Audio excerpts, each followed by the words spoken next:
Hello students. निर्माण class में एक बार फिर से आपका स्वागत है। उत्तराखंड के नदी तंत्र टॉपिक को हमने स्टार्ट किया था और इसका लास्ट वीडियो जहाँ तक मुझे याद है 2 महीने पहले मैंने डाला था।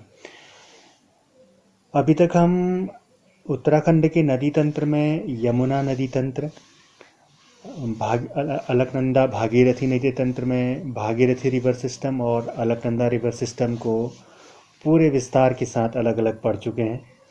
और उससे रिलेटेड एक टॉपिक टेहरी बांध हम कवर कर चुके हैं और पंचप्रयाग हम अच्छे से कवर कर चुके हैं। तो इस सीरीज़ का अगला जो रिवर सिस्टम है वो है काली नदी तंत्र। इसको हम आज पढ़ेंगे। इससे पहले के टॉपिक आई होप कि आप लोग अच्छे से कवर कर चुके होंगे। आने वाले एग्ज़ाम के दृष्टिकोण से आप लोग जितने भी फैक्ट्स उन प्रीवियस टॉपिक्स में मैंने आपको बताए हैं, क्योंकि उनमें केवल रिवर सिस्टम ही नहीं बल्कि उससे रिलेटेड जो अदर इम्पोर्टेंट फैक्ट्स हैं एग्ज़ाम के दृष्टिकोण से वो भी हमने उसमें इंक्लूड किए हैं। तो आई होप कि आप लोगों ने उस वीडियो को देखा होगा और उसको नोट डाउन भी कर लिया होगा। आज हम पढ़ेंगे काली नदी तंत्र। काली नदी तंत्र इसलिए भी इम्पोर्टेंट है क्योंकि हाल के दिनों में आप लोगों ने देखा होगा जो इंडो चाइना डिस्प्यूट हुआ था गलवान का, उसके बाद भारत और चीन के बीच सीमा विवाद भी उभर के आया था। और नेपाल जो है वो कहता था कि जो काला पानी वाला क्षेत्र है और लिपुलेख दर्रा का जो पूरा पार्ट है वो कहता है कि ये हमारा है। तो इस दृष्टिकोण से भी काली नदी एग्ज़ाम के दृष्टिकोण से महत्वपूर्ण हो सकता है। तो काली नदी तंत्र जो है ये पूर्णतया कुमाऊं मंडल में स्थित नदी तंत्र है, यानी कि हमको मालूम है कि उत्तराखंड गढ़वाल मंडल और कुमाऊं मंडल में विभाजित है। तो उत्तराखंड के शुद्ध रूप से कुमाऊं मंडल में बहने वाली नदी है काली नदी, जो कि पिथौरागढ़ जनपद के तिब्बत सीमा पर स्थित जैक्सर पर्वत श्रेणी के पूर्वी ढाल पर स्थित लिपुलेख दर्रे के पास काला पानी नामक स्थान से निकलती है। ठीक है, थोड़ा सा इसको गूगल मैप से समझने की कोशिश करते हैं। ये देखिए, ये गूगल मैप है, इसमें ये काला पानी नामक जगह यहाँ पर दिखाई दे रही है। डिस्प्यूट क्या था भारत और नेपाल के बीच? देखिए, हमें मालूम है कि भारत और नेपाल के बीच 1816 में, भारत और नेपाल के बीच नहीं बल्कि अंग्रेज़ों और नेपाल के बीच सगौली की संधि हुई थी। तो सगौली की संधि क्यों हुई थी, क्या थी, इस पर हम अभी चर्चा नहीं करेंगे। लेकिन क्योंकि टॉपिक के साथ सगौली की संधि यह शब्द आया है तो आपको सगौली की संधि के बारे में अपने स्तर से जानने का प्रयास करना है। हम अपनी अगले वीडियोज़ में सगौली की संधि के बारे में आपको ज़रूर बताएंगे विस्तार से, क्योंकि एग्ज़ाम के दृष्टिकोण से बहुत महत्वपूर्ण है सगौली की संधि।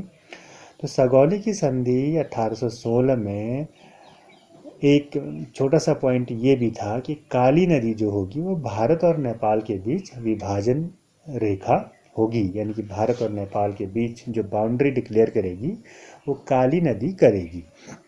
लेकिन बहुत सारे जो अंग्रेज़ थे उन्होंने जो उसमें मैप बनाया, उस मैप में जो आपको ये ऊपर दिख रहा है, जिस जैक्सर पर्वत श्रेणी की हमने बात की, जैक्सर श्रेणी के जो माउंटेन रिज है, पर्वत श्रृंखला की जो एक शीर्ष रेखा की जो श्रृंखला बनती है वो इस तरह से घुमावदार श्रृंखला बनाते हुए एक सीमा रेखा जैसे का निर्माण करती है, जिसको भारत वास्तविक सीमा अब भारत और नेपाल के बीच मानता है।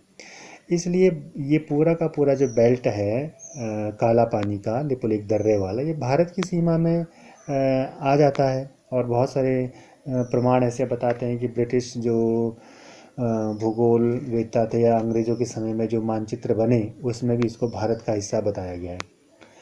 अब चूंकि नेपाल ये कहता है कि अगर यदि काली नदी भारत और नेपाल के बीच सीमा रेखा है तो काली नदी के पूर्व का जो क्षेत्र है वो नेपाल के हिस्से में होना चाहिए, तो इस लिहाज से वो कहता है कि काला पानी और लिपुलेख दर्रा हमारे पास है। तो दोनों देशों के बीच बातचीत के दौर जारी हैं और तो ये समस्याएं जल्दी समाप्त हो जाएंगी। बहरहाल इस तरह से आप इसको समझ सकते हैं कि यह विवाद क्यों हुआ है। ठीक है, तो काला पानी यहाँ पर काली माता का आश्रम है, इसलिए इसको काली माता भी कहा जाता है। तो लिपुलेख दर्रे के पास जगसर श्रेणी की पूर्वी ढाल से काली नदी निकलती है, और इस नदी की जो घाटी है, इस नदी के आसपास के क्षेत्र में ऐसा कहा जाता है कि महर्षि व्यास ने यहाँ पर आके तपस्या की थी, इसलिए यहाँ पर व्यास आश्रम भी स्थित है, और इसलिए इस नदी घाटी को व्यास घाटी भी कहते हैं। ठीक है, तो काली नदी काकागिरी पर्वत के समानांतर बहती हुई भारत नेपाल की सीमा के बीच सीमा बनाती है। पौराणिक रूप से इस नदी के पानी को पवित्र नहीं माना जाता है। वो इसलिए भी पवित्र नहीं माना जाता है क्योंकि जैसे कि हमने पहले कहा कि यह पूर्ण रूप से कुमाऊं मंडल में बहने वाली नदी है, और यह उत्तराखंड में बहने वाली सबसे लंबी नदी है। 252 किलोमीटर इसकी लंबाई उत्तराखंड में है, और उत्तराखंड में बहने वाली नदियों में सबसे बड़ा अपवाह तंत्र यानी सबसे बड़ी नदी बेसिन भी जिसका बनता है वो काली नदी है। तो इस नदी के पानी में बहुत ज़्यादा बहाव है, और इस नदी घाटी के दोनों ओर काफ़ी सारे जंगल हैं, जंगली जानवर हैं, और ऐसा माना जाता है कि जब बरसात के समय में यह नदी अपने पूर्ण रूप से उफान पर होती है तो बहुत ज़्यादा जो पशुधन है और प्राकृतिक संसाधन है वो इस नदी के चपेट में आ जाते हैं, तो उस वजह से भी इसको पवित्र नहीं माना जाता है। दूसरा एक कारण ये भी है कि यहाँ पर देखिए अभी 2007 में इस नदी में एक विचित्र प्रकार की घटना देखने को मिली थी कि यहाँ पर कुछ लोग जो है नदी में रहस्यमय तरीके से लापता हो जाते थे। कुछ अजीब प्रकार का जो प्राणी है वो लोगों को निगल जाता था। तो जब रिसर्च किया गया तो पाया गया कि वो एक गूंच मछली थी। 2007 का ये प्रकरण है। गूंच मछली थी जिसको बगेरियस येरली जिसका साइंटिफिक नेम है। तो वो मछली लगभग जो 5 से 6 फीट लगभग मनुष्य की हाइट के आकार की थी और नरभक्षी हो गई थी। तो वो लोगों को इस प्रकार से खा रही थी। और एनिमल प्लेनेट नामक एक चैनल है, तो उसने इसको अपने चैनल में भी टेलीकास्ट किया था, इस पर जो पूरी डिटेल है। तो ये बगेरियस येरली जो मछली है जिसको गूंच मछली कहा जाता है, ये इसलिए भी चर्चा में रही क्योंकि अगर आप लोगों के ध्यान में है तो पिछले 2 या 3 साल पहले की बात है, अल्मोड़ा में कुछ लोगों ने रामगंगा नदी से इस मछली को पकड़ा, और पूरे गांव वालों ने मिलके इस मछली का सेवन किया, इस मछली को खाया, क्योंकि ये मछली एक एक्सटिंक्टिंग स्पीसीज है, दुर्लभ मछली है जो विलुप्त प्राय मछली की श्रेणी में है। तो इस वजह से वाइल्ड लाइफ प्रोटेक्शन एक्ट 1972 के सेक्शन 9 के अकॉर्डिंग उस गांव के लोगों के ऊपर मुकदमा दर्ज किया गया। ठीक है, तो इस वजह से ये इम्पोर्टेंट है, ध्यान में रखिएगा, कभी पूछ लेते हैं क्योंकि उत्तराखंड से रिलेटेड है। तो इस नदी को पवित्र नहीं माना जाता है। इस नदी के बहुत सारे नाम हैं। स्कंद पुराण में इस नदी को श्यामा कहा गया है, इसको काली नदी, काली गंगा भी कहा जाता है। तो बहुत सारे नाम हैं, इसके आगे भी नामों पर चर्चा जारी रहेगी।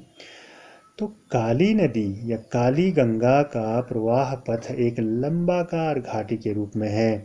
पिथौरागढ़ के बाद यह नदी चंपावत जनपद में प्रवेश करती है, और चंपावत जनपद में प्रवेश करने के बाद टनकपुर के पास एक मंडी है जिसको ब्रह्मदेव मंडी या ब्रह्मदेव मंडी कहते हैं। इस मंडी का यह नाम कत्यूरी राजा ब्रह्मदेव के नाम से ब्रह्मदेव मंडी पड़ा हुआ है। उस समय ये एक बहुत ही बड़ा व्यापारिक ठिकाना हुआ करता था। कत्यूरी राजाओं की जो वंशावलियाँ अभी तक हुई हैं, उन वंशावलियों में सर्वमान्य रूप से कत्यूरी राजा ब्रह्मदेव को अंतिम कत्यूरी राजा माना गया है। कत्यूरी शासकों की जो डोटी वंशावली है, अस्कोट वंशावली है या पाली पछाऊ जो वंशावली है, उन वंशावलियों में कहीं पर इनको ब्रह्मदेव कहा गया है। जैसे डोटी वंशावली और अस्कोट वंशावली में इनका नाम ब्रह्मदेव आता है, जबकि पाली पछाऊ वंशावली में इन राजा का नाम बीरमदेव लिखा गया है। तो ब्रह्मदेव और बीरमदेव एक ही राजा का नाम है। कत्यूरी राजा अपने आप में इम्पोर्टेंट रहे हैं और कत्यूरी राजाओं का शासन भी अपने आप में इम्पोर्टेंट रहा है। अभी आप आगे पढ़ेंगे इस नदी का नाम, जब आगे जा उत्तर प्रदेश में जब ये नदी निकलती है तो इसको घाघरा नदी भी कहते हैं, जिसको नेपाल में करनाली कहा जाता है। तो घाघरा नदी घाटी तक कत्यूरी राजाओं का शासन था, ऐसा माना जाता है।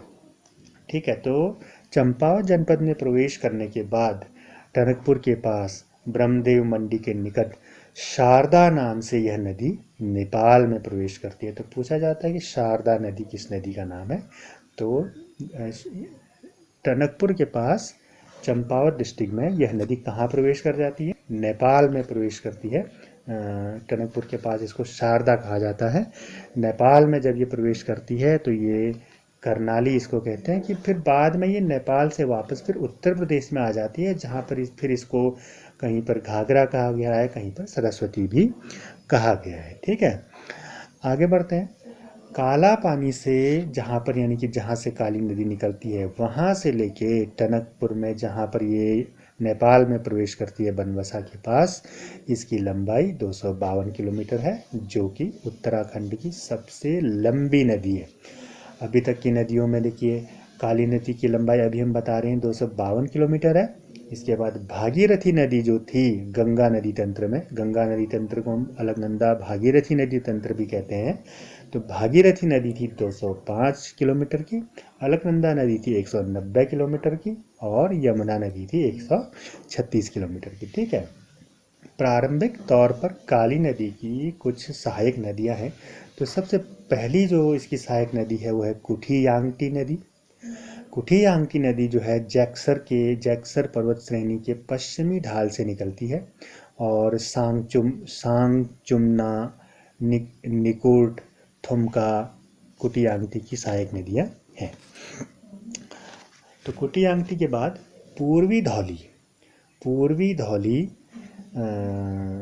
काली नदी की दूसरी इम्पोर्टेंट सहायक नदी है, जो खेला धारचूला की जो तहसील है उसके पास एक गांव है खेला, उसके पास गोवनरवन ग्लेशियर से ये नदी निकलती है और खेला नामक स्थान पर काली नदी से पूर्वी धौली मिल जाती है। धौली या दारमा तथा लिस्सर पूर्वी धौली के मुख्य जल स्रोत हैं, यानी कि पूर्वी धौली जो नदी है ये दारमा तथा लिस्सर दो धाराओं से मिलकर बनी है, जिसमें दारमा को धौली भी कहा जाता है। ठीक है, आगे चलते हैं। ये मैं बता चुका हूँ कि पूर्वी धौली आपका गोवान खना ग्लेशियर से निकलती है और तवाघाट में ये काली नदी से मिल जाती है। तो नवान दारमा, सेलायांगटी, कुंचुतिच आदि पूर्वी धौली की सहायक नदियां हैं। धौली नदी पर इम्पोर्टेंट क्वेश्चन है, ध्यान दीजिएगा। पूर्वी धौली नदी पर तवाघाट में धारचूला में एक बांध बना हुआ है, जिसको NHPC कंपनी के द्वारा बनाया गया है। यह कट ऑफ वॉल तकनीक पर बना भारत का पहला बांध है और इस दृष्टिकोण से ये इम्पोर्टेंट है। इसमें रॉक फिल टेक्निक का भी प्रयोग किया गया है। कुमाऊं क्षेत्र में रॉक फिल टेक्निक पर बना हुआ ये पहला बांध भी है। इससे पहले हम टिहरी बांध के बारे में पढ़ चुके हैं, जो कि एम्बैंकमेंट डैम था टिहरी बांध के बारे में, जिसको काफर बांध कहा गया, रॉक फिल डैम कहा गया है। ऐसे ही ये भी आपका जो बांध है ये कट ऑफ वॉल टेक्निक पर बना हुआ भारत का पहला बांध है। इस बात को विशेष रूप से ध्यान में रखिएगा, एग्जाम के दृष्टिकोण से महत्वपूर्ण है। गोरी नदी, अगली नदी जो काली नदी पे मिलेगी, गोरी नदी तो गोरी नदी पिथौरागढ़ जनपद के मिलम ग्लेशियर से निकलती है और जौलजीबी नामक स्थान में काली नदी से मिल जाती है। तो मिलम ग्लेशियर जो है ये शुद्ध रूप से कुमाऊं जनपद का कुमाऊं मंडल का सबसे बड़ा ग्लेशियर है। पूछा जाता है कि उत्तराखंड का सबसे बड़ा ग्लेशियर कौन सा है, कुमाऊं मंडल का सबसे बड़ा ग्लेशियर कौन सा है। तो उत्तराखंड में गंगोत्री जो ग्लेशियर है वो सबसे बड़ा ग्लेशियर है और उसके बाद पिंडारी राज्य का दूसरा सबसे बड़ा ग्लेशियर है पिंडारी ग्लेशियर, क्योंकि ये 3 डिस्ट्रिक्ट्स को टच करता है, चमोली, बागेश्वर और पिथौरागढ़, इसलिए ये राज्य का तो दूसरा बड़ा ग्लेशियर है, लेकिन कुमाऊं मंडल का नहीं है। कुमाऊं मंडल का सबसे बड़ा ग्लेशियर है मिलम ग्लेशियर, जो कि पिथौरागढ़ डिस्ट्रिक्ट में है और 16 किलोमीटर के लगभग इस ग्लेशियर की लंबाई है। गोरी नदी की सहायक नदियाँ बहुत सारी हैं, रालमगाड़, मंदाकिनी, जिमियागाड़, गोनखागाड़ आदि बहुत सारी इसकी सहायक नदियाँ हैं, तो इनको भी आप लोग ध्यान में रखें। तो गोरी नदी और काली नदी का संगम किस स्थान पर होता है ये पूछा जाता है। तो गोरी नदी और काली नदी का संगम होता है जौलजीबी नामक स्थान पर। जौलजीबी नामक स्थान पर एक महत्वपूर्ण मेला भी लगता है जिसको जौलजीबी मेला कहते हैं। जौलजीबी मेले की अगर हम बात करें तो मेले उत्तराखंड में बहुत पूछे जाते हैं, ध्यान रखिएगा, आप लोग पढ़ते रहिए मेलों के बारे में, या नदी घाटी के साथ साथ जो भी सब टॉपिक्स आ रहे हैं उसको अपने स्तर से क्लियर करते रहें। तो जौलजीबी मेले की शुरुआत 14 नवंबर को होती है और इस मेले की शुरुआत भी 14 नवंबर 1914 को हुई थी। ऐसा माना जाता है कि पाल वंशी एक तालुकदार थे, स्वर्गीय गजेंद्र बहादुर पाल, उन्होंने इस मेले की नींव रखी थी। अस्कोट के पाल राजाओं का शासन उस समय हुआ करता था, तो तालुकदार थे गजेंद्र बहादुर पाल, उन्होंने इस मेले की शुरुआत की थी। ये एक व्यावसायिक मेला हुआ करता था 1962 तक, जब तक भारत चीन का युद्ध नहीं हुआ था। और जोहार, दारमा, व्यास, चौदास के भोटिया व्यापारी इस व्यापारिक मेले के मुख्य व्यवसायी हुआ करते थे। अस्कोट के पाल राजाओं ने ही यहाँ पर जलेश्वर महादेव और अन्नपूर्णा देवी मंदिर की भी स्थापना की थी। तो जौलजीबी मेले के बारे में ये कुछ इम्पोर्टेंट जानकारियाँ हैं, इनको आप लोग अच्छे से याद कर लें, ठीक है। अगली जो इम्पोर्टेंट नदी है काली नदी में मिलने वाली बहुत इम्पोर्टेंट नदी है सरयू नदी। सरयू नदी काली नदी की सबसे बड़ी सहायक नदी है। सबसे बड़ी सहायक नदी इसलिए कि यह काली नदी को सबसे ज़्यादा पानी देने वाली, सबसे ज़्यादा जल राशि देने वाली नदी है। सरयू नदी को कुमाऊं की सबसे पवित्र नदी कहा जाता है। सरयू नदी बागेश्वर में सरमूल के पास झुंडी नामक स्थान से निकलती है। सरयू नदी में मिलने वाली एक बहुत ही इम्पोर्टेंट नदी है जिसको गोमती कहते हैं। सरयू की सबसे प्रारंभिक सहायक नदी, देखिए गोमती नदी जो है सरयू की सहायक नदी है, काली की नहीं, ध्यान में रखिएगा। सरयू नदी सहायक नदी है काली नदी की, और गोमती नदी मिलती है किसमें, सरयू में मिलती है। तो गोमती नदी सहायक नदी है सरयू नदी की, ठीक है। तो गोमती नदी जो है वो सरयू नदी में मिलती है बागेश्वर के पास, और गोमती नदी बागेश्वर के डोबरा क्षेत्र से निकलती है। एक गोमती नदी जो है गंगा की सहायक नदी है, जो उत्तर प्रदेश में मिलती है, उत्तर प्रदेश में बहती है और उत्तर प्रदेश में गंगा नदी से मिलती है, तो वो गोमती अलग है। तो ये गोमती जो उत्तराखंड में बह रही है ये सरयू की सहायक नदी है, बागेश्वर के डोबरा क्षेत्र से निकलती है। सरयू और गोमती नदी के संगम पर बागेश्वर स्थित है, पूछा जाता है, इंपॉर्टेंट क्वेश्चन है, बेसिक का क्वेश्चन है, ठीक है। पौराणिक रूप से सरयू और गोमती का काफ़ी अधिक महत्व है। महाराष्ट्र में बागेश्वर को उत्तर का वाराणसी कहा गया है। वाराणसी जैसे वरुणा और असी नामक 2 नदियों के बीच स्थित है, ऐसे ही बागेश्वर को सरयू और गोमती के बीच स्थित होने के कारण और भगवान शिव की भूमि होने के कारण उत्तर का वाराणसी कहा गया है, ठीक है। और पुराणों में सरस्वती को गंगा के समतुल्य और गोमती को यमुना के समतुल्य माना गया है, और इस स्थान पर अदृश्य सरस्वती का संगम होता है, ऐसा माना गया है। तो इसलिए भी इसको उत्तर का वाराणसी कहा गया है। ठीक है। काकरी घाट के पास सरयू नदी में एक और नदी आके मिलती है जिसका नाम है पनार नदी। ठीक, पनार नदी का संगम होता है काकरी घाट के पास सरयू में। इससे पहले ऊपर एक बात छूट गए, मैं भूल गया आपको बताना। सरस्वती और गोमती नदी के संगम स्थल जो बागेश्वर है, इस बागेश्वर नामक स्थान पर इसके संगम में एक मेला लगता है माघ के महीने में, मकर संक्रांति के अवसर पर, जिसको कहते हैं उत्तरायणी मेला। मेलों के दृष्टिकोण से इम्पोर्टेंट है, आप इसको वैसे पढ़ें, लेकिन मकर संक्रांति के अवसर पर यहाँ पर मेला लगता है उत्तरायणी मेला, जिसको कहते हैं। चंद राजाओं के समय में इस मेले की नींव पड़ी थी। और उत्तरायणी मेले के दौरान की महत्वपूर्ण घटना आपको याद होगी कि कुली बेगार आंदोलन जो हुआ था, बद्रीदत्त पांडे, हरगोविंद पंत आदि नेताओं के द्वारा कुली बेगार प्रथा को समाप्त करने के उद्देश्य से 14 जनवरी 1921 को बेगारी के रजिस्टर बहा दिए गए थे। और इसी स्थान पर सरयू नदी का पानी हाथ में लेते हुए उन्होंने बेगारी न देने की शपथ भी ली थी, है ना। तो उस समय अल्मोड़ा, क्योंकि बागेश्वर जनपद उस समय नहीं था, तो अल्मोड़ा के उस समय कमिश्नर हुआ करते थे डाइबिल, और कुमाऊं कमिश्नर हुआ करते थे विंधम। तो इसको भी आप लोग ध्यान में रखें। तो आगे चलते हैं। काकरी घाट के पास सरयू और पनार नदी का संगम होता है। और आगे जब हम बढ़ते हैं तो एक रामेश्वर तीर्थ है जिसके पास सरयू और पूर्वी रामगंगा का संगम होता है। रामगंगा पूर्वी और पश्चिमी दो हैं। तो अगर हम उत्तराखंड के मैप को देखें तो इसके उत्तराखंड के मैप में जो ईस्टर्न पार्ट में जो नदियां बहेंगी उनको हमेशा पूर्वी कहा जाएगा, जो वेस्टर्न पार्ट में नदियां बहेंगी उसको वेस्टर्न पश्चिमी कहा जाएगा।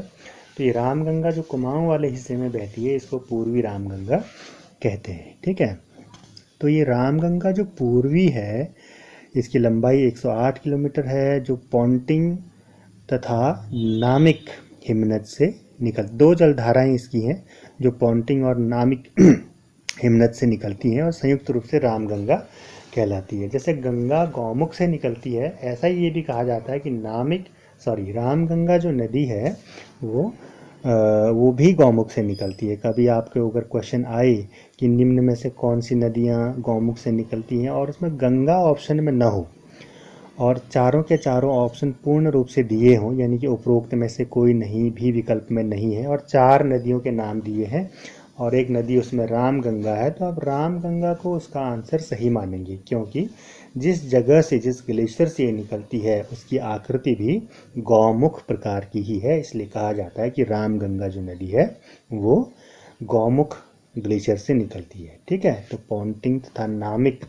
ग्लेशियर की जो से निकलने वाली जो जलधारा है उसके संयुक्त जलधारा को ही रामगंगा पूर्वी कहा जाता है। इसको सरयू नदी की दूसरी प्रमुख सहायक नदी कहा जाता है। सरयू नदी की पहली प्रमुख सहायक नदी थी गोमती और दूसरी इंपॉर्टेंट सहायक नदी कहा जाता है रामगंगा को। ठीक है।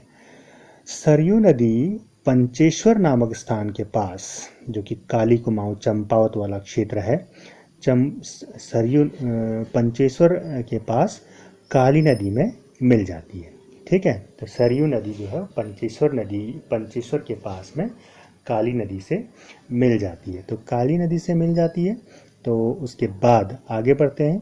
एक और इम्पोर्टेंट नदी जो उत्तराखंड में काली नदी से मिलने वाली इसकी अंतिम ट्रिब्यूटरी है, जिसको कहते हैं लधिया नदी। ठीक है। लधिया नदी काली नदी में मिलने वाली, उत्तराखंड में मिलने वाली यह अंतिम नदी है। यह गजरा देवीधुरा के पास से निकलती है और देवीधुरा आपको मालूम है बग्वाल मेले के लिए जाना जाता है, काफ़ी महत्वपूर्ण है। लधिया नदी चंपावत के पास चूका नामक स्थान में काली नदी में मिल जाती है।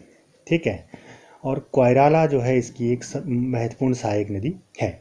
तो इस प्रकार से काला पानी से निकलते हुए बहते हुए 252 किलोमीटर की दूरी तय करके टनकपुर के पास ये नेपाल में प्रवेश कर जाती है। टनकपुर की अगर हम बात करें तो टनकपुर ऐसा प्रमाण बताते हैं कि 1890 में टलकन नामक एक अंग्रेज सैलानी अपने मित्र हसी के साथ यहाँ पर घूमने के लिए आए थे और ये जगह उनको बहुत पसंद आई, तो उन्होंने यहाँ पर कुछ बिल्डिंग बनाए। बिल्डिंग कहने का मतलब एक आध कुछ रहने लायक घर बनाए और धीरे धीरे करके यहाँ पर बसावट होने लगी। तो टलकन नामक अधिकारी ने यहाँ पर इस जगह को डेवलप किया, जिसकी वजह से इसको प्रारंभ में टलकनपुर कहा जाता था। अब बाद में अपभ्रंश होते होते इसको फिर टनकपुर कहा जाने लगा। ठीक है, तो टनकपुर के पास शारदा नदी नाम से ये नदी नेपाल में प्रवेश कर जाती है। नेपाल में इसको करनाली भी कहते हैं, बाद में घाघरा हो जाती है। इस पर हम अभी चर्चा करेंगे। शारदा नदी की अगर हम बात करें तो शारदा नदी संधि 1920 में नेपाल और ब्रिटिश भारत के बीच हुई थी। ठीक है, इस संधि के तहत शारदा नदी पर बनबसा और महेंद्रनगर के बीच एक बैराज बनाया गया। ठीक है, इसको शारदा बैराज भी कहते हैं। इसकी दो धाराएं हैं, एक तो नेपाल की ओर चली जाती है, दूसरा बनबसा में है। टनकपुर समझौता 1991 में हुआ और सबसे महत्वपूर्ण जो है पंचेश्वर, एक जगह का नाम अभी थोड़ी देर पहले आया था जहाँ पर सरयू नदी जो है काली नदी में मिल जाती है। तो पंचेश्वर बांध हाल के दिनों में आप लोगों ने काफ़ी सुना होगा, चर्चाओं में था। इस बात का काफ़ी विरोध भी लोग कर रहे थे। तो पंचेश्वर बांध बनाने के लिए पंचेश्वर बांध परियोजना हेतु महाकाली जलसंधि, क्योंकि महाकाली जो है नेपाल में जो काली नदी है, काली नदी को महाकाली कहा जाता है। ठीक है, नेपाल में काली नदी को क्या कहा जाता है? महाकाली कहा जाता है। और नेपाल की तरफ से अगर मैं आपको बताऊं कि भारत की तरफ से भारत की तरफ से काली में मिलने वाली नदियों के नाम तो हम जान चुके हैं। नेपाल की तरफ से इस काली नदी या महाकाली नदी में जो नदियां मिलती हैं उसमें क्रमशः ऊपर से नीचे नॉर्थ टू साउथ अगर हम बढ़ेंगे तो चमेलिया, रूपालीगाड़ और रामगुन, ये तीन महत्वपूर्ण नदियां हैं जो नेपाल की तरफ से काली नदी में मिलती हैं। ठीक है, तो 1996 में महाकाली जल संधि हुई भारत और नेपाल के बीच। इस संधि के द्वारा 6480 मेगावाट की एक पंचेश्वर परियोजना बनाई जाएगी, जो पंचेश्वर परियोजना नाम से होगी। और 240 मेगावाट की एक अलग परियोजना जो पंचेश्वर बांध से 25 किलोमीटर नीचे बनेगी, उसका नाम है रूपालीगाड़ डैम। ये दोनों परियोजनाएं जो आपस में मिल जाएंगी तो इसको संयुक्त रूप से ये पूरी की पूरी जो परियोजना हो जाएगी वो 6720 मेगावाट की परियोजना हो जाएगी। ठीक है, तो पंचेश्वर बांध की जो क्षमता है वो कहीं पर आप 6720 मेगावाट पढ़ते होंगे, कहीं पर 6480 मेगावाट पढ़ते होंगे। तो इसके दो फेज हैं, जिसमें पंचेश्वर परियोजना है 6480 मेगावाट का और दूसरा रूपालीगाड़ डैम है 240 मेगावाट का। दोनों को जब आप मिला देंगे तो 6720 मेगावाट की परियोजना हो जाएगी। इससे अलग एक और इसमें बांध बनाया जाएगा जिसको पूर्णागिरि बांध कहा जाएगा। जब ये दोनों फेज पूरे हो जाएंगे तो 1000 मेगावाट का पूर्णागिरि बांध फिर से अलग से इसमें बनाया जाएगा। तो ये पूरी की पूरी परियोजना जब बनकर तैयार हो जाएगी तो ये भारत की सबसे बड़ी परियोजना होगी, भारत का सबसे ऊंचा बांध होगा। ये एम्बैंकमेंट तकनीक से बनाया जाएगा, रॉक फिल डैम जिसको कहते हैं, जिस तकनीक से आपका हमारा टिहरी बांध बनाया गया है। तो बांध ज्योग्राफी के दृष्टिकोण से पूछे जाने वाले सवाल है, उत्तराखंड के दृष्टिकोण से तो इम्पोर्टेंट है ही हैं। विश्व का सबसे बड़ा बांध, भारत का सबसे बड़ा बांध पूछे जाते हैं। तो ये हमेशा के लिए स्थायी नहीं होते क्योंकि नए नए कंस्ट्रक्शंस होते रहते हैं। तो विश्व में सबसे बड़ा कौन है, भारत में सबसे बड़ा कौन है, इन चीज़ों को आप लोग हमेशा अपडेट करते रहिए। और बांध वाले टॉपिक अगर भविष्य में हम लोग पढ़ेंगे तो वहाँ पर हम इसको अच्छे से आप लोगों के लिए डिस्क्राइब ज़रूर करेंगे।